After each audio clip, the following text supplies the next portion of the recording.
So good morning. So mag morning check tas atong mulberry. So samtang nag check ta diri kita tag sa man sila spider. May nagbahay diri nga spider guys. Sa mulberry nga punuan.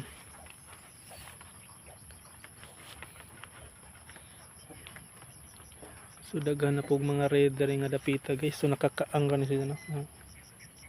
Tanong ba guys? Nasa galon ba? Giputol na to dyan. Daghan nagbunga. Nasi dyan. Dyan maghimo na po tag juice kay murag na po tag sang hinog guys. Mahunahan na po tas mga ibon na ni. Daghan nagbunga guys. So sa wala pa mga makatilaw dag mulberry no, nga prutas no. So data diri daghan. Yung katuod mo diri sa Budjo. Mawiranan pa ning area dapit guys kay kuan patag mawir. Daghan na pud siya bunga guys diri dapit to. Illinois mga variety ni siya. Daghan bunga dito dapit pud.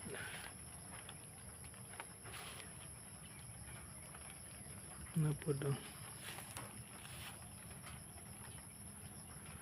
mga bunga. So almost red na sila no. Sorry tadong dapita kay murag ani hinahinay nga pug-uwan diri. Taligsik nagsugod. So daring dapita mo ni ang Indian mulberry. So daghan na pong black siya guys no.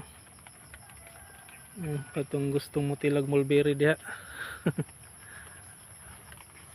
Daag mari diri. Labong pa mga langgam. Pulaan siguro langgam guys kay kuan man. Daghan ba yung hinog ari. Ang punuan ba da?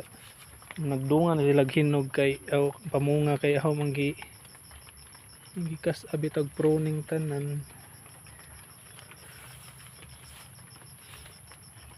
Daghan na mga blako. So good na.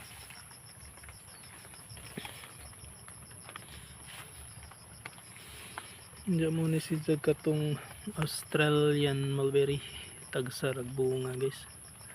Unlike sa kuan Illinois marag grabe siya makabunga. Wag sa Indian pod.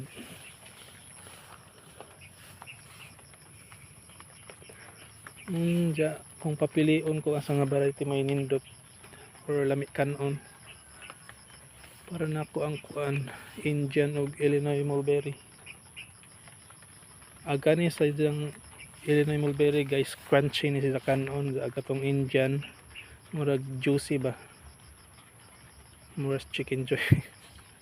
So mara to guys atong update guys, majong buntag kay niiwan na to diri.